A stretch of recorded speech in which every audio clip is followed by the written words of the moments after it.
اے ابو عبدالشمس، آپ نے مجھے جو پناہ دے رکھی تھی اس کا آپ نے حق ادا کر دیا۔ اب میں یہ پناہ واپس کرتا ہوں، کیونکہ اب میں اللہ عز و جل کی پناہ میں جانا چاہتا ہوں اور اس کے سوا مجھے کوئی اور پناہ منظور نہیں۔ یہ الفاظ ہیں عثمان بن مظعون رضی اللہ تعالیٰ عنہ کے، کہ جو انہوں نے ولید بن مغیرہ کی دی ہوئی پناہ واپس کرتے ہوئے کہے تھے۔ بہادری، جواں مردی اور اللہ کے دین کی خاطر ابتلاء و آزمائش پر صبر و تحمل ایک ناقابل فراموش حقیقت ہے۔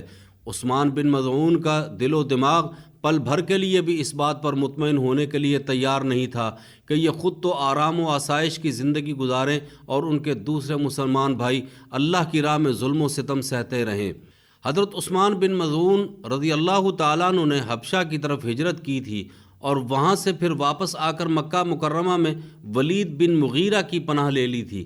ولید بن مغیرہ کی پناہ میں ہونے کی وجہ سے وہ مکہ کی گلیوں اور بازاروں میں بے خوف و خطر آرام سے گھومتے پھرتے اور اطمینان کے ساتھ جہاں چاہتے چلے جاتے تھے۔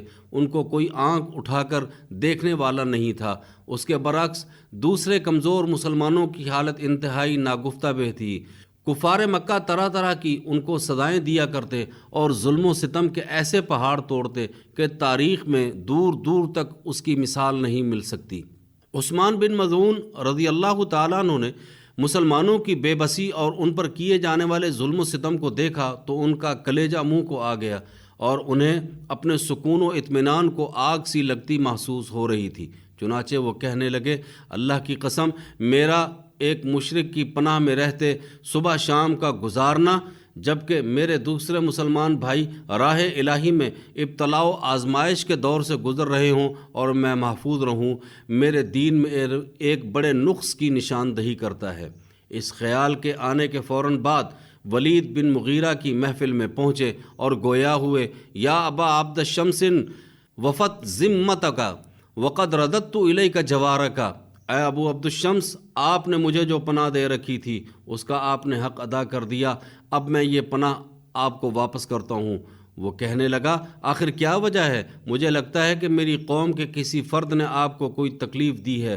عثمان بن مظعون رضی اللہ تعالیٰ عنہ نے کہا، لا ولکنی ارضی بجوار اللہ عز وجل ولا ارید ان استجیر بغیرہ، ایسی کوئی بات نہیں، بلکہ میں اللہ عز وجل کی پناہ میں جانا چاہتا ہوں، مجھے اس کے سوا کسی کی پناہ منظور نہیں۔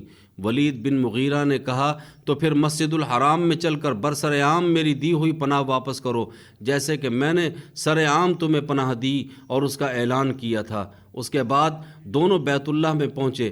ولید بن مغیرہ نے تمام لوگوں کے سامنے اعلان کیا کہ یہ عثمان بن مظعون ہیں اور میری دی ہوئی پناہ واپس کرنے آئے ہیں۔ چنانچہ عثمان بن مظعون رضی اللہ تعالیٰ عنہ نے بھی لوگوں کے سامنے ولید بن مغیرہ کی بات کی تصدیق کرتے ہوئے کہا، ہاں، ولید سچ کہہ رہا ہے، بلا شبہ انہوں نے اپنی دی ہوئی پناہ کو پوری طرح سے نبھایا ہے، مجھے ان کی وفاداری کا مکمل احساس ہے اور میں ان کا ممنون ہوں، اور اب میں اللہ کے سوا کسی کی پناہ نہیں چاہتا، اور اللہ کی پناہ میں آتے ہوئے ولید بن مغیرہ کی دی ہوئی پناہ ان کو واپس کرتا ہوں۔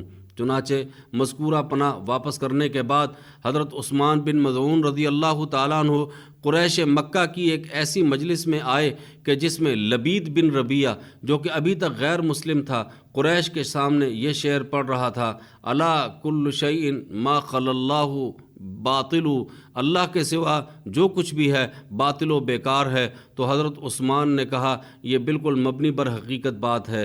پھر لبید بن ربیہ نے کہا، وَكُلُّ نَعِيمٍ لَا مَحَالَةَ زَائِلُ، اور ہر نعمت ضرور ہی ختم ہو جانے والی ہے۔ اس پر حضرت عثمان بن مظعون نے کہا، کذبت، نعیم الجنت لا یزول، تو جھوٹ کہتا ہے، جنت کی نعمتیں کبھی ختم نہیں ہوں گی۔ اس جواب پر لبید بن ربیہ کو غصہ آ گیا اور قریش سے گویا ہوا کہ تمہارے مہمان ساتھی کو تکلیف دہ باتیں کہنے والا یہ شخص کون اور کہاں سے آ دھمکا ہے؟ تو حاضرین میں سے ایک نے جواب دیا کہ لبید یہ ان احمقوں میں سے ایک ہے جنہوں نے ہمارا دین چھوڑ کر محمد کا دین اختیار کر لیا ہے، اس لیے آپ اس بے وقوف کی گفتگو کو بار خاطر میں نہ لائیں۔ اس پر عثمان بن مظعون رضی اللہ تعالیٰ عنہ کو بھی غصہ آ گیا اور سخت لہجے میں اس کا جواب دیا، جس پر ان کی آپس میں تکرار ہو گئی، اور بے وقوف کہنے والے نے حضرت عثمان کو زد و کوب کرتے ہوئے ایک ایسا تھپڑ مارا کہ ان کی آنکھ کو نقصان پہنچا۔ ولید بن مغیرہ قریب ہی یہ سارا منظر دیکھ رہا تھا اور حضرت عثمان کی اس کیفیت و حالت کو دیکھتے ہوئے کہنے لگا، اے میرے بھتیجے، تیری آنکھ پر ابھی جو کچھ ہوا ہے، اللہ کی قسم اگر تو میری پناہ میں ہوتا تو اس کو کچھ نہیں ہوتا، کیونکہ تو ایک مضبوط پناہ میں تھا۔ جواباً عثمان بن مظعون رضی اللہ تعالیٰ عنہ نے کہا، میری دوسری سلامت آنکھ بھی اسی قسم کی آزمائش کی متمنی ہے کہ جس سے میری یہ پہلی آنکھ دوچار ہوئی ہے۔ اے ابو عبد الشمس، اب میں اس ہستی کی پناہ میں آ چکا ہوں جو تم سے کہیں زیادہ طاقتور اور قدرت رکھنے والی ہے۔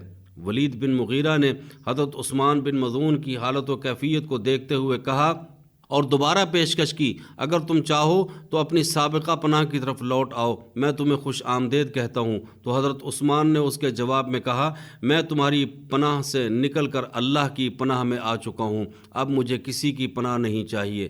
سامعین محترم، حضرت عثمان بن مظعون رضی اللہ تعالیٰ عنہ سابقین الاولین میں سے تھے۔ آپ سے پہلے صرف 13 افراد ہی دائرہ اسلام میں داخل ہوئے تھے۔ آپ نے اپنے بیٹے صائب بن عثمان کے ساتھ حبشہ کی طرف ہجرت کی تھی۔ مہاجرین میں سے سب سے پہلے مدینہ منورہ میں ہجرت کے بعد وفات پانے والے اور جنت البقیع میں دفن ہونے والے آپ ہی تھے۔ بحوالہ جامع ترمذی بروایت سیدہ عائشہ رضی اللہ تعالیٰ عنہ، رسول اکرم صلی اللہ علیہ وسلم نے حضرت عثمان بن مظعون کو ان کی وفات کے بعد تدفین سے قبل بوسہ بھی دیا تھا، اور ان کی جدائی پر آپ کی آنکھیں آنسو بہا رہی تھیں۔ جب آپ کے بیٹے ابراہیم کا انتقال ہوا تو آپ نے فرمایا، الحق بسلفنا الصالح عثمان بن مظعون، ہمارے گزرے ہوئے نیک ساتھی اور نیک شخص عثمان بن مظعون سے جا ملو۔